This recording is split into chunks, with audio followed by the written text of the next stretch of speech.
Trade talks are intensifying around the St. Louis Blues as an NHL insider goes as far as linking Jordan Kyrou to an Eastern Conference team heading into this year's trade deadline, and with another Western Conference team selling a former fourth overall pick looking for help in their top six. The St. Louis Blues not only have a huge decision to make, but a golden opportunity to jumpstart their retool. We're going to break down everything from reports from multiple insiders and so much more. So Darius, let's just dive straight into this, where we know the St. Louis Blues are actively listening to offers on every single player. Robert Thomas, Justin Falk, Shen, all the way to Kyrou. And this is where we get this report coming from Jeff Merrick. Players that need a change of scenery, his potential. I wonder about teams like the Washington Capitals.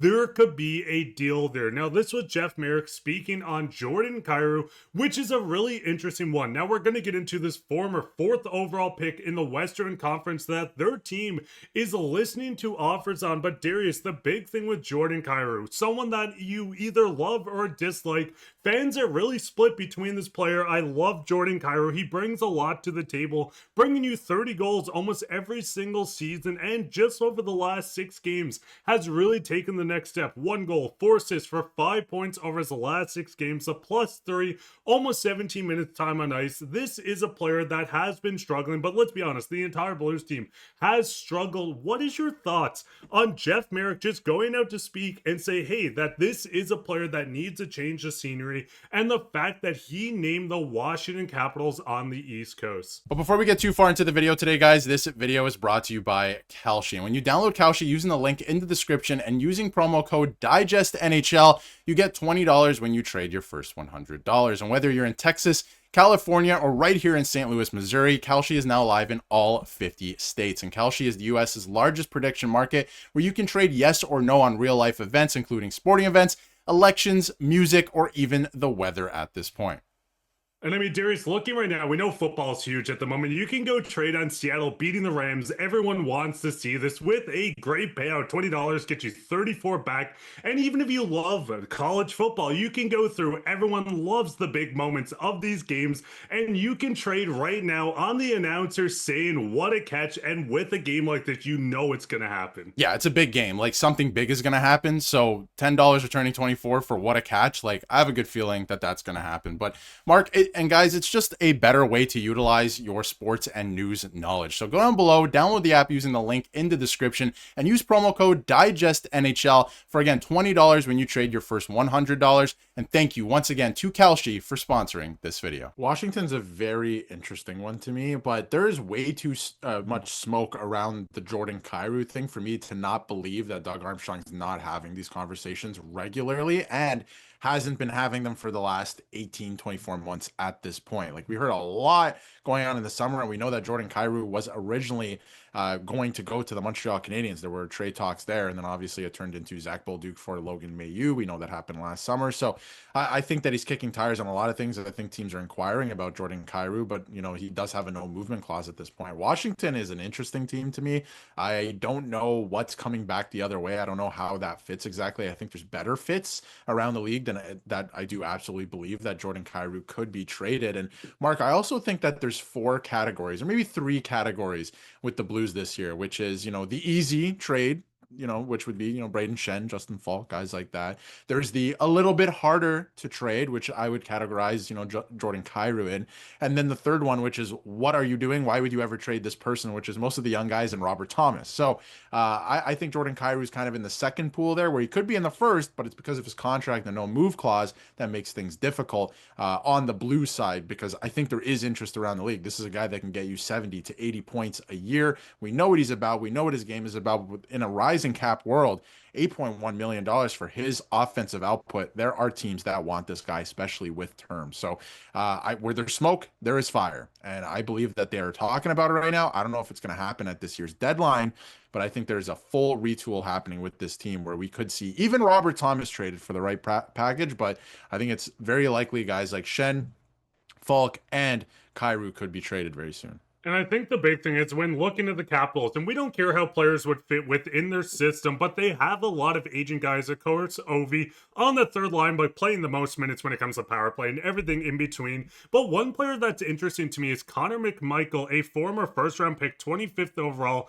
that has almost a point per game just last season. He is a player that could come into this Blues team, still young and RFA at the end of his contract. He still can fit this mold of you retool, but I mean, looking at Jordan Kyrou, only 2 years older, on a darling of a deal. This is where the world, like you said, it's going to jump 10 million each season with this cap. This is going to look so much better. Even Josh Doan, and I'm not hating on him, I think he's an awesome player on the Sabres, just got 7x7. So with this 8 million on an established 30 goal scorer in Jordan Kyrou, I feel like he's the type of guy, like you said, right in the middle of the pack between the guaranteed trades and don't trades. And I think if the right offer came through, we're going to see a move that happens with Robert Thomas. It would be one of those offers you get a phone call and you cannot say no to it. But it goes even further. With the Capitals, you could get some draft capital, but why would you trade an established player for players that might not ever play in the NHL? Yes, you need to add draft picks, but you have your top pick this year that hopefully lands you someone good.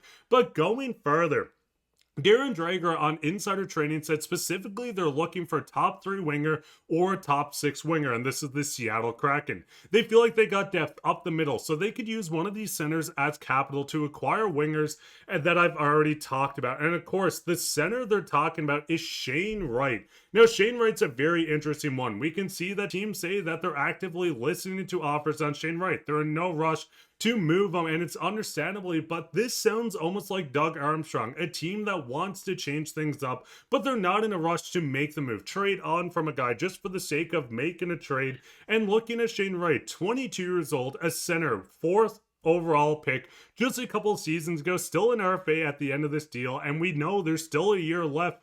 Darius, what is your thoughts on Shane Wright? And do you, in your opinion, because I think this might be the perfect fit for the future, think this could make the most sense for Jordan Kyrou?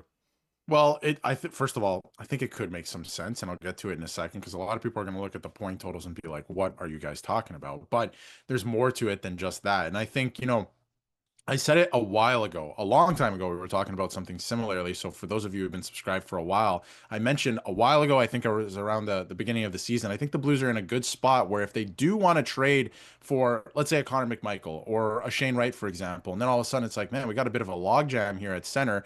Assuming that you don't trade anyone, I guess, or Braden Shen isn't moved. But even then, if he is moved, hey, we got a bit of a logjam here. We got Dvorsky, stuff like that. You can then go and flip another guy if you're like, okay, we did upgrade with Connor McMichael. You can go flip a Dvorsky or even a Stenberg. I'm not saying that's the plan, but down the road, if you continue to draft and develop properly, you can then flip some of those younger players. Young players and prospects are not just guys who should eventually make an impact on your team. They could be used as trade chips. Look at the Minnesota Wild, for example, right? So you can also use them as other trade chips. So then you can go flip them for something else to improve your team elsewhere if you need a winger, if you need a defenseman, stuff like that. So I think the Blues are actually in a pretty good spot in terms of that. So if they were to acquire, Connor McMichael or a Shane Wright, they could be in that situation. Again, Shane Wright, to me, is a guy who hasn't even come close to his ceiling. I think there's so much more to this player. I think they butchered his development a little bit.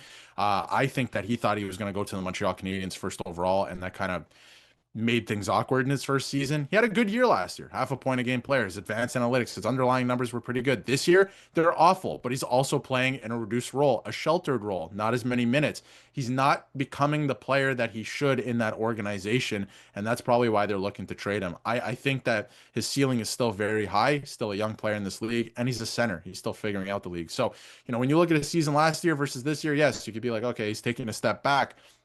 I don't know if that's necessarily true because of the situation he's in and the team he's on. So it could be interesting. Still on his ELC as well, which would free up a lot of cap space. And I think the big thing with Shane Wright as well, I just picture a world, and this is the perfect world, of course. You have Robert Thomas, Shane Wright, Dvorsky, and then who cares who else on that 4th line? That is a young center core that you can build with over the next couple of years. You go into that retool. You have a 22-year-old playing your 2nd line center. You have Dvorsky, which is young. Robert Thomas, young. You add in all these wingers, Darius. I feel like that's almost the perfect opportunity to jumpstart it. And listen, with this, it's going to get interesting because the Kraken want to make the playoffs.